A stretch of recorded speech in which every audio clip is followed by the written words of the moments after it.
Good evening class 11th। आज हम अपना नया लेसन स्टार्ट करेंगे बुक 2 का हाइड्रोजन। बहुत सिंपल लेसन है और स्कोरिंग है। अच्छा स्कोर करोगे। और इस चैप्टर का जो आपका 60% पार्ट है इस चैप्टर का आपका रिमूव कर दिया है।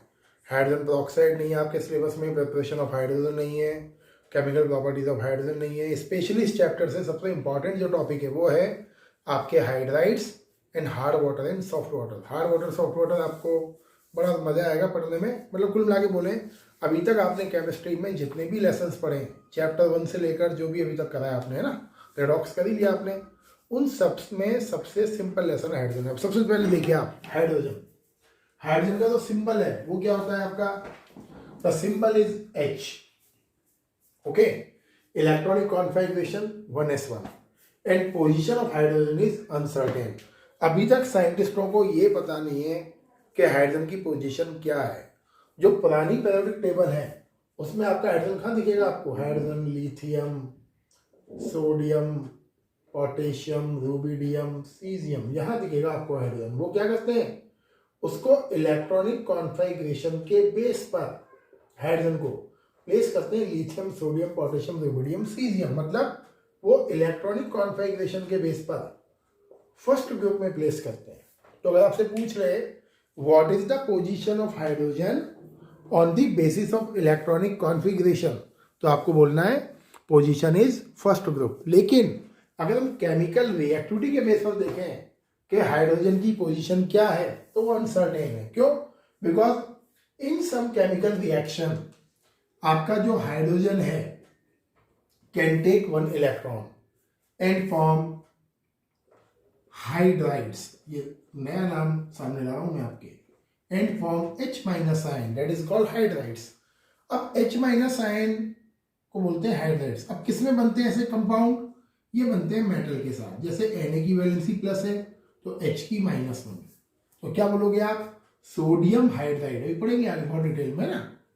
और कुछ कंपाउंड्स ऐसे होते हैं या कुछ केमिकल रिएक्शन ऐसी होती हैं जिसमें हाइड्रोजन अपने 1 इलेक्ट्रॉन को रिलीज करके H+ आयन फॉर्म करता है। क्लियर है? और H+ आयन फॉर्म करेगा तो इसको हम जानते हैं क्या बोलते हैं? We call hydrogen ion. सही। जब आपका हाइड्रोजन -1 वैलेंसी शो करता है तो कैसा बिहेव कर रहा है वो? हेलोजेंस के जैसा, like fluorine, chlorine, bromine, iodine, क्योंकि इनकी भी वैलेंसी क्या होती है? -1 होती है। जब हाइड्रोजन +1 वैलेंसी शो करता है तो कैसा बिहेव करता है ये? Like alkali metal. क्यों? क्योंकि एल्कली मेटल की वैलेंसी भी क्या होती है? +1 है। तो केमिकल रिएक्शन के अकॉर्डिंग हाइड्रोजन की जो नेचर है वो चेंज होती रहती है। कभी कभी हाइड्रोजन मेटल जैसा बिहेव करता है, कभी कभी हाइड्रोजन नॉन मेटल जैसा बिहेव करता है।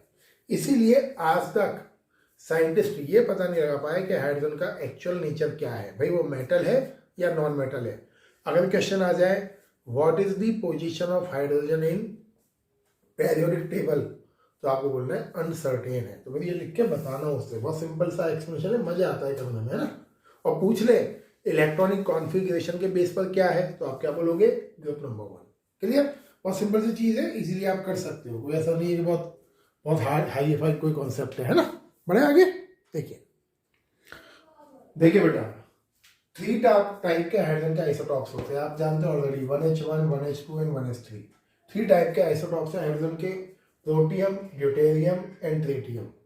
नेम से ज्यादा उसकी प्रॉपर्टीज है। नेचर में सबसे ज्यादा जो मिलने वाला हाइड्रोजन है वो है आपका 1H1। सही। दूसरी चीज, 1H1 does not carry any neutron.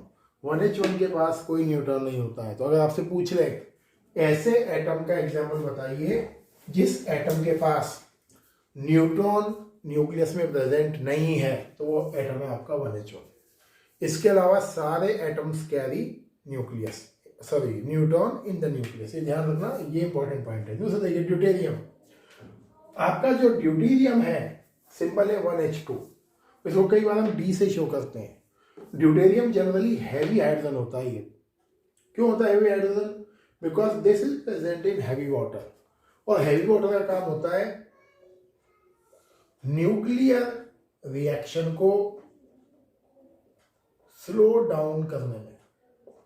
आपने सुना होगा रावत भाटा एटॉमिक पावर प्रोजेक्ट, RAPP है हमारे पास, कोटा के आसपास है। तो वहाँ क्या होता है, न्यूक्लियर रिएक्शन से इलेक्ट्रिकल एनर्जी जनरेट होती है। और आपको पता है एक बार, अगर न्यूक्लियर रिएक्शन स्टार्ट हो गई, एक बार चेन रिएक्शन होती है, so can not be controlled easily. तो न्यूक्लियर रिएक्शंस को कंट्रोल करने के लिए, स्लो डाउन करने के लिए हम काम में लेते हैं हैवी वाटर। तो ये ध्यान रखना इंपॉर्टेंट है, ये हैवी वाटर का यूज। थर्ड है आपका ट्रिटियम 1H1। ये सबसे कम क्वांटिटी में मिलने वाला हाइड्रोजन है, extremely rare quantity, and out of 10⁻15 hydrogen atoms में से ओनली 1 एटम होता है 1H3। इतना रेयर होता है ये रेडियो एक्टिव है। इसका हाफ लाइफ 12.33 ईयर होता है। हाफ लाइफ का मतलब क्या है कि अगर आप इसका 10 ग्राम लोगे 1H3 का, तो आफ्टर 10.33 ईयर के बाद ये ऑटोमेटिकली 5 ग्राम हो जाएगा, हाफ हो जाएगा ये। इसको बोलते हैं हाफ लाइफ। मतलब कोई भी रेडियो एक्टिव एलिमेंट अगर एक पर्टिकुलर टाइम के बाद अपनी क्वांटिटी का क्या हो जाए, हाफ हो जाए, उसको हम बोलते हैं हाफ लाइफ। ये पढ़ोगे आप क्लास 12 की केमिस्ट्री में। सही है। अब फिर देखो आगे, नेक्स्ट अगेन 10.33 ईयर के बाद ये हो जाएगा 2.5 ग्राम। तो ये इसको हाफ लाइफ है ना। तो सबसे काम की चीज़ क्या है, काम की चीज़ ये सबसे रेयर है, ये न्यूक्लियर रिएक्शन को स्लो करता है, और ये इट हैज़ नो न्यूट्रॉन। ये चीज़ें इंपॉर्टेंट है, बाकी कोई खास चीज़ें हैं नहीं। दूसरी चीज़ है बहुत इंपॉर्टेंट, क्या 1H1, 1H2 और 1H3 इनकी केमिकल प्रॉपर्टीज एक जैसी होती है? आंसर है no. They show different physical and different chemical properties. क्यों? क्योंकि इन सब एटम्स की बॉन्ड डिसोसिएशन एंथैल्पी अलग अलग होती है। क्लियर है? Number of protons and neutrons अलग अलग होते हैं, इलेक्ट्रॉन्स तो सेम ही है, बट जनरली क्या होता है, कुछ प्रॉपर्टीज ऐसी होती हैं फिजिकल प्रॉपर्टीज जो इलेक्ट्रॉन्स के नंबर पर डिपेंड नहीं करती हैं। तो इसीलिए जो आइसोटॉप्स है आपके हाइड्रोजन के, इन आइसोटॉप्स की केमिकल रिएक्टिविटी अलग अलग होती है। मैं बात कर रहा हूँ केमिकल रिएक्टिविटी की, मतलब कौन जल्दी रिएक्शन करेगा, कौन देर से रिएक्शन करेगा, इस चीज़ की। तो क्यों अलग अलग है रिएक्टिविटी? क्योंकि सारे एटम्स का जो न्यूक्लियस कंपोजिशन है वो अलग अलग है, बॉन्ड डिसोसिएशन एंथैल्पी अलग अलग है। सही है। तो हाइड्रोजन का आपको इंट्रोडक्शन है ये जो मैंने स्टार्ट करा। इसके बाद preparation of hydrogen, properties of hydrogen, ये आपको नहीं देखना है। मैं सीधा आता हूँ आपके पास हाइड्राइड्स के ऊपर, टॉपिक अपना है ना। देखिए आगे बेटा क्या है हाइड्राइड्स। देखिए बेटा आपका मेन टॉपिक आते हैं इस चैप्टर के हाइड्राइड्स पर। इस चैप्टर में आपको दो ही चीज़ें सबसे ज़्यादा पढ़नी है। सबसे इंपॉर्टेंट ये दो चीज़ें ही हैं, एक है आपका हाइड्राइड और एक है आपका soft water and hard water. बाकी चैप्टर कुछ नहीं है चैप्टर। अब ये देखिए आप हाइड्राइड्स क्या है।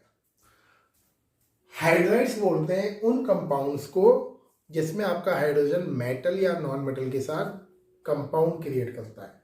तो any chemical compound made up of hydrogen with metals और नॉन मेटल, जैसे मैंने बोला आपको HCl तो हाइड्रोजन है और ये नॉन मेटल है, तो ये भी क्या है आपका हाइड्राइड्स है।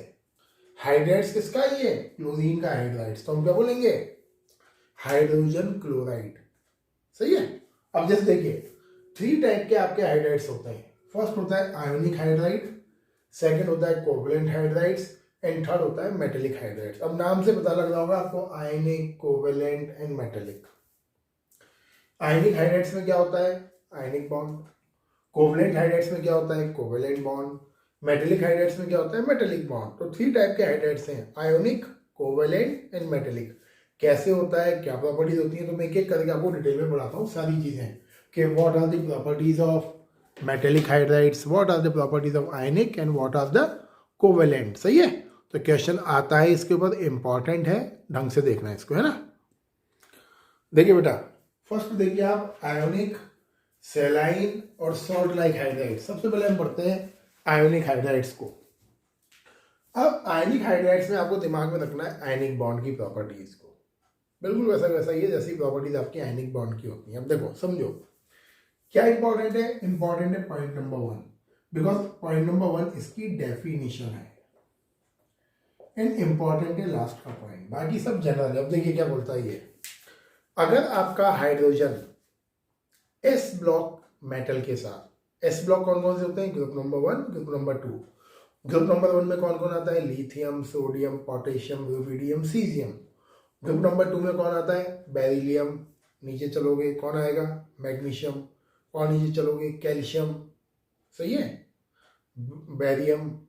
तो इतना चीजें ध्यान रखनी है ग्रुप 1 के और 2 के साथ, क्योंकि ग्रुप 1 और 2 कौन है? एस ब्लॉक मेटल्स या एस ब्लॉक एलिमेंट।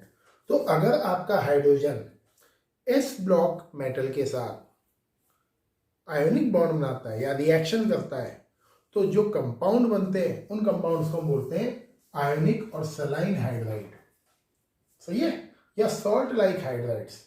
तो ग्रुप 1 और 2 के एलिमेंट्स जब H के साथ रिएक्शन करेंगे तो जो कंपाउंड बनेंगे they are called ionic hydrides. Example LiH, क्योंकि Li की वैलेंसी क्या है? +1, H की क्या होगी? -1। क्यों होगी भाई? क्योंकि मेटल शो करेगा +1 वैलेंसी, तो उसके साथ में जो हाइड्रोजन है उसको क्या शो करनी पड़ेगी?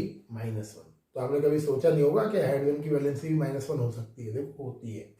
कॉन्सेप्ट ये है, हाइड्रोजन जब भी अपना बॉन्ड मेटल्स के साथ बनाएगा, हाइड्रोजन की वैलेंसी हमेशा माइनस में शो होती है, -1 होगी।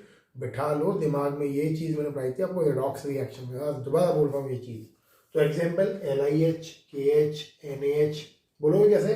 Potassium hydride, sodium hydride, calcium hydride, CH2। क्यों? क्योंकि कैल्शियम की वैलेंसी क्या है? +2, इसकी -1। Magnesium hydride et cetera. दूसरी चीज, they are crystalline in nature, they are hard solid. Hard solid क्यों है? Because ionic bond strong bond होता है। Non volatile, because ionic bond strong bond है। They are very very hard. Third point, poor conductor in solid state. ये सब ionic bond के character है। Poor conductor in solid states क्यों होते हैं भाई poor conductor? Because in solid state free ions are not available to conduct electricity. ये 10th का ही पॉइंट है सारे के सारे। सही है, but they conduct electricity in molten state. क्यों? Because in molten state free ions available to conduct. And last point, they react with water violently. ये वाटर के साथ वॉयलेंटली रिएक्ट करते हैं। तो क्वेश्चन आ जाए, हमें आयोनिक हाइड्राइड्स को कहाँ स्टोर करना चाहिए? तो सबसे बेस्ट प्लेस है, अगर ये सॉलिड स्टेट में है तो सॉलिड स्टेट में रखिए। Then the container should be moisture proof. तो क्वेश्चन है एनसीईआरटी में ये कि ionic hydride should be kept in moisture less container. तो मॉइस्चर लेस कंटेनर में क्यों रखना चाहिए? बिकॉज इफ द मॉइस्चर और water comes in contact they react violently and release hydrogen gas rapidly. जैसे बात करते हैं MgH2 की, MgH2 अगर H2O से रिएक्शन करेगा तो क्या फॉर्म कर देगा? सिंपल ही है, +2 -2 क्या बनाएगा? MgO, और साथ में क्या निकालेगा? 2H2। तो वाटर की प्रेजेंस में या मॉइस्चर से ये वायलेंटली रिएक्ट करते हैं एंड हाइड्रोजन गैस रिलीज करते हैं। That's why we call they are better source of hydrogen. तो ये पॉइंट आपको ध्यान रखने। अगर आपसे पूछता है आयोनिक हाइड्राइड्स की प्रॉपर्टीज लिखिए, तो ये प्रॉपर्टीज लिख के आनी है। और इंडिविजुअल पूछता है व्हाट आर आयोनिक हाइड्राइड्स, तो पॉइंट नंबर 1 लिखिए। प्रॉपर्टीज पूछता है, पॉइंट नंबर 2 है इंपॉर्टेंट। और आपसे पूछता है why they should be kept in moisture less conditions, तो पॉइंट नंबर 3 है आपके पास। सही है बेटा? तो ये है आपका आयोनिक हाइड्राइड्स। आगे देखते हैं कोवेलेंट हाइड्राइड्स को। देखिए बेटा, ये सेकेंड कैटेगरी देखिए आप, कोवेलेंट हाइड्राइड्स और मॉलिक्यूलर हाइड्राइड्स। अब देखिए क्या स्पेशल है आपके कोवेलेंट हाइड्राइड्स में। अगर आपके का कंपाउंड या ऐसे हाइड्राइड्स जो hydrogen and P block element की रिएक्शन से बनते हैं, मैं कंपाउंड से बेटर है, मैं हाइड्राइड्स लिख देता हूं, hydrides which are formed by the reaction of hydrogen and P block element. अब पी ब्लॉक एलिमेंट कौन कौन होते हैं? ग्रुप 13 से 17 को हम बोलते हैं पी ब्लॉक एलिमेंट। कहाँ से स्टार्ट होता है? एल्यूमिनियम वाले ग्रुप से। Aluminium, silicon, phosphorus, sulphur, chlorine, okay. अब आता है आर्गन। आर्गन को जनरली हम पी ब्लॉक में काउंट नहीं करते हैं। That is a 0 group element because वो नेचर में इनर्ट है, ऑक्टेट कंप्लीटली फिल्ड है, तो रिएक्शन नहीं करेगा। तो मैंने 18th ब्लॉक को नहीं लिया है ना, ग्रुप को लिया ही नहीं मैंने। तो हम क्या बोलते हैं? The compounds or the hydrides which are made up of reaction of hydrogen with p block element are called covalent or molecular hydrides. नाम से पता लग रहा है कोवलेंट है. They carry covalent bond. ना तो कोई कैटायन होता है ना कोई एनायन होता है. एंड नेक्स्ट पॉइंट, 3 टाइप्स के ये आपके कोवलेंट हाइड्राइड्स होते हैं. इलेक्ट्रॉन डेफिशिएंट, इलेक्ट्रॉन प्रिसाइज और इलेक्ट्रॉन रिच. ये सब काम आएगी नॉलेज आपके ऑर्गेनिक केमिस्ट्री में, क्योंकि यहाँ जो आप पढ़ोगे वो सब ऑर्गेनिक में लगेगा. इलेक्ट्रॉन डेफिशिएंट, अगर आपका हाइड्राइड्स ग्रुप 13 एलिमेंट्स और हाइड्रोजन की रिएक्शन से बना हो. अब ग्रुप 13 में क्या होता है, आउटर मोस्ट शेल में ओनली 3 इलेक्ट्रॉन्स होते हैं. तो 3 इलेक्ट्रॉन क्या करेंगे, 3 कोवलेंट बॉन्ड बना लेगा. तो भी 2 इलेक्ट्रॉन्स की डेफिशिएंसी होगी. आपने पढ़ा हुआ है बॉन्डिंग वाले चैप्टर में. एग्जाम्पल देखिए, जैसे ग्रुप 13 में कौन है, बोरोन. तो क्या बन जाएगा, BH3. अब भी इलेक्ट्रॉन डेफिशिएंट है. क्यों डेफिशिएंट है, क्योंकि बोरोन के आउटर मोस्ट शेल में 3 इलेक्ट्रॉन्स है. H के साथ क्या क्या बनाएगा, ये 1 कोवेलेंट बॉन्ड. ये अब भी देखो 1 2 3 4 5 6 ऑक्टेट खाऊंगा कंप्लीट. तो in these hydrides they are called electron deficient hydrides because they show incomplete octet. ये ध्यान रखना. और इनकम्प्लीट ऑक्टेट होने की वजह से they are called Lewis acid, electrons लेने वाले. तो क्वेश्चन पूछ रहे आपसे कि why they are called electron deficient hydrides. तो आपको बोलना है in these hydrides octet is not completed, they are electron deficient. Incomplete octet, short octet molecule 1 2 3 4 5 6 BH3 ALH3 इसी कैटेगरी के हाइड्राइड्स हैं. एंड नंबर 2 आता है इलेक्ट्रॉन प्रिसाइज. अगर हाइड्रोजन ग्रुप 14 एलिमेंट से रिएक्शन करता है तो क्या बनते हैं, एग्जैक्ट ऐसे हाइड्राइड्स बनते हैं जिसका ऑक्टेट कंप्लीट होता है but no lone pair electron present at the central atom. अब ग्रुप 14 में कौन आता है, कार्बन. तो क्या बन जाएगा, CH4. Silicon SiH4. Germanium GeH4. Methane silicon hydride, germanium hydride. जैसे मीथेन की बात करते हैं तो कार्बन के आउटर मोस्ट शेल में क्या होते हैं, 4 इलेक्ट्रॉन. तो क्या बना लेगा, 4 covalent bond. After making 4 covalent bond carbon के पास एक भी अनपेयर इलेक्ट्रॉन प्रेजेंट नहीं है, इसलिए हम क्या बोलते हैं इनको, इलेक्ट्रॉन प्रिसाइज. सही है. तो बहुत छोटी छोटी चीजें हैं, कुछ ज्यादा कोई हार्ड एंड फास्ट नहीं है, पुरानी चीजें ही हैं. 15 16 and 17 block when react with hydrogen they form electron rich hydrides. क्यों बोलते हैं electron rich, because after the formation of hydrides central atom carry lone pair of electron. Unpaired electron करके दिखाता हूँ इसे. 15 में है आपका नाइट्रोजन, NH3 बनेगा. सुना हुआ है आपने नाम अमोनिया. ये लॉन पेयर. ऑक्टेट तो कंप्लीट है बट नाइट्रोजन के पास क्या है, लॉन पेयर ऑफ इलेक्ट्रॉन्स है. ये क्या कर सकता है, लॉन पेयर इलेक्ट्रॉन को केमिकल रिएक्शन में दे सकता है. इसीलिए इन हाइड्राइड्स को हम बोलते हैं लुईस बेस. याद कर लीजिए चैप्टर इक्विलिब्रियम. रिपीट कर रहा हूँ, इलेक्ट्रॉन डेफिशिएंट को हम क्या बोलते हैं, लुईस एसिड. बिकॉज वो इलेक्ट्रॉन डेफिशिएंट है, उन्हें इलेक्ट्रॉन चाहिए. और इलेक्ट्रॉन लेने वाला कौन होता है, एसिड. ये इलेक्ट्रॉन रिच क्यों है, because unpaired electron present at the central atom. ये केमिकल रिएक्शन में इलेक्ट्रॉन डोनेट कर सकते हैं, इसलिए हम क्या बोलते हैं, लुईस बेस. 16 का एग्जाम्पल कौन है, S. आपने सुना होगा H2S, 2 लॉन पेयर. 17 का एग्जाम्पल कौन है, HCl, 3 लॉन पेयर. क्लियर. तो ये सारे के सारे क्या है आपके, इलेक्ट्रॉन रिच हाइड्राइड्स है. Got it. ध्यान रखना, भूलना मत ये है. तो आपसे अगर पूछ ले differentiate electron rich, electron deficient and electron precise hydrides, तो हार्डली आपको 2-3 पॉइंट लिखने हैं. फर्स्ट पॉइंट क्या हो जाएगा, किसकी रिएक्शन से बने. सेकेंड पॉइंट ऑक्टेट कंप्लीट है या नहीं है. थर्ड पॉइंट कौन लुईस एसिड है, कौन लुईस बेस है. इलेक्ट्रॉन प्रिसाइज ना लुईस एसिड है ना लुईस बेस है, बिकॉज उसका परफेक्ट ऑक्टेट कंप्लीट है. They don't have any unpaired electron eight the central atom. सही है. आज का लास्ट टॉपिक देखते हैं, वो है आपका मेटेलिक हाइड्राइड्स. उसके बाद पैक करते हैं इसको. देखिए बेटा, लास्ट कैटेगरी आप देखिए, मेटेलिक और नॉन स्टोइकियोमेट्रिक हाइड्राइड. सबसे पहले तो आपको ये नया नाम लगेगा, नॉन स्टोइकियोमेट्रिक. इसका क्या मतलब है? क्योंकि ये जो नए नए नाम है आपके 12th में फिर सामने आएंगे, और 12th में जनरली बहुत मुश्किल होता है समझना पुरानी चीज़ों को. तो सुन लीजिए, नॉन स्टोइकियोमेट्रिक ऐसे कंपाउंड्स को बोलते हैं जो लॉ ऑफ डेफिनेट प्रोपोर्शन को फॉलो नहीं करते हैं. आपने पढ़ा होगा ना क्लास 10th में या 9th में ही पढ़ा होगा. फिर जैसे मैंने बोला H2O, तो आप क्या बोलोगे? H2O में H2 और O का रेशियो क्या है? 2:1. आपने बोला CaCO3, तो रेशियो क्या है? 1:1:3. क्लियर? एटम का रेशियो है.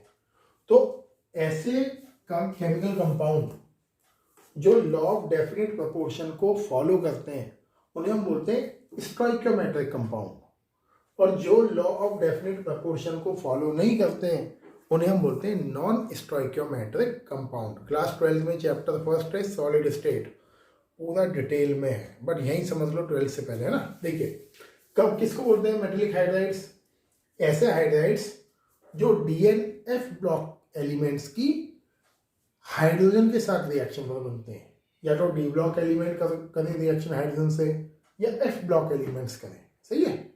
Point number 2, they are non stoichiometric compounds. ये इंपॉर्टेंट है, ये पॉइंट इंपॉर्टेंट है और ये पॉइंट इंपॉर्टेंट है, बाकी जनरल पॉइंट है. देखिए, they are non stoichiometric in nature because they do not follow law of constant proportion या डेफिनेट प्रोपोर्शन. अब क्वेश्चन आता है, ये तो बात हो गई डेफिनेशन की, लेकिन ये ऐसा करते क्यों है?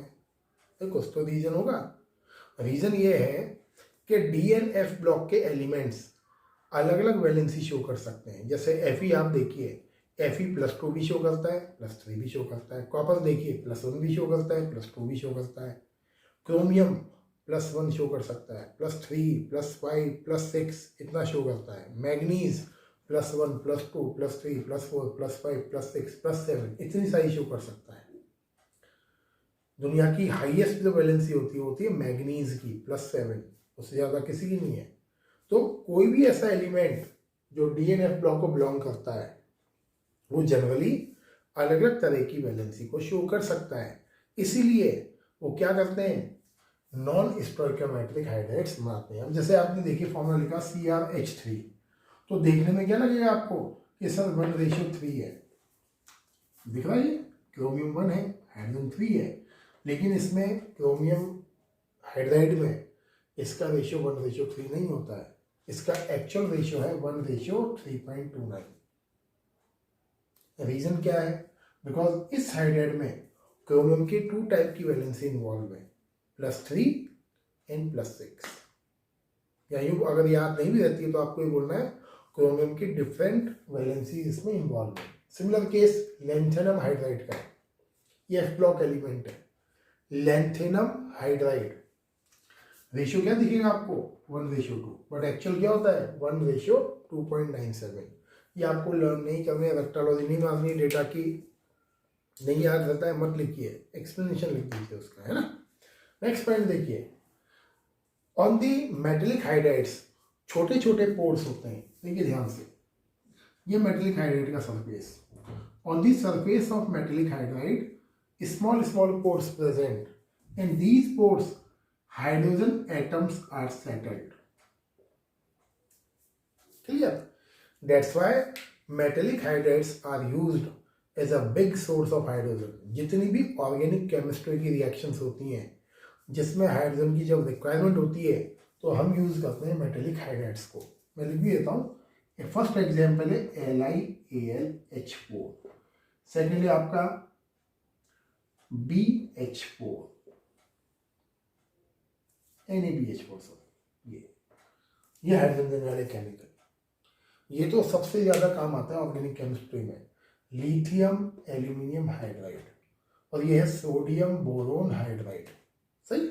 तो जितनी भी ऑर्गेनिक केमिस्ट्री की रिएक्शंस होती हैं जहाँ हाइड्रोजन की रिक्वायरमेंट है वहाँ हम काम में लाते हैं किसको, मेटेलिक हाइड्राइड्स को, बिकॉज मेटेलिक हाइड्राइड्स के सरफेस पर जो छोटे छोटे पोर्स होते हैं उन्हें हम बोलते हैं इंटरस्टिशियस, इसीलिए इसको बोलते हैं इंटरस्टिशियल हाइड्राइड। उन छोटे छोटे पोर्स में हाइड्रोजन एटम्स क्या होते हैं, सेटल होके बैठ जाते हैं, और जब भी हमें चाहिए होते हैं मेटेलिक हाइड्राइड को रिएक्शन में डालिए, दे प्रोवाइड हाइड्रोजन। तो ये इंपॉर्टेंट पॉइंट है सबसे ज्यादा, बाकी जनरल है। दे conduct electricity and heat because they have free electrons. तो सही है। तो ये आज का टॉपिक था आपका। सबसे काम की बात बोलूँ, हाइड्राइड्स आपको पढ़ने हैं ध्यान से, सही। और अब मंथ ऑफ दिसंबर चल रहा है, आपको आप ये मानिए मैक्सिमम 2 महीने का खेल हो रहा है। मंथ ऑफ मार्च में आपके you will enter in class 12 की स्टडीज आपकी स्टार्ट हो जाएंगी।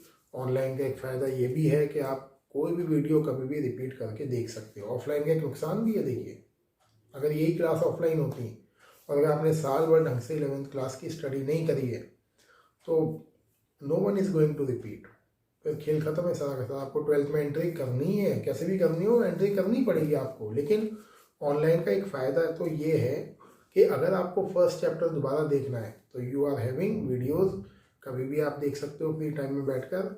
मतलब you can not going to lose your concept. और अगर आप चाहें ही नहीं कि आपको टाइम पास करना है कि नहीं मैं तो बिना प्रिपरेशन के 12th क्लास में एंटर करूँगा, तो वो आपकी मर्जी है। 12th का सिलेबस इस बार चेंज करा है सीबीएसई ने, पैटर्न चेंज करा है क्वेश्चन पूछने का, और सारा का सारा जो पैटर्न है 12th का केमिस्ट्री पेपर का वो जेई पैटर्न डाला है, reasoning, assertion, MCQ and all the things, वो सारी की सारी। 11th में आपको पता नहीं लगेगा कि 11th लोकल क्लास है, nobody is going to kill you in class 11। थोड़ा पढ़ लोगे, कॉन्सेप्ट अच्छा कर लोगे, everything is fine. But 12th में तो माय डियर पूरा आपको करना पड़ेगा, उसके लिए कोई इफ नो बट नहीं है, सही है। तो वीडियो ध्यान से देखिए, सिंपल चैप्टर है, मजा आएगा। And total 4 lectures we will cover in this lesson. और एक लेक्चर आज होगी आपका, 3 और लेक्चर लगेंगे and your lesson will be completed. Book 2 में मैंने वैसे ही बोला है आपको 2 ही चैप्टर सबसे काम के हैं, chapter number 12 and chapter number 13। ये जल्दी जल्दी हो जाएंगे आपके। Okay, thank you.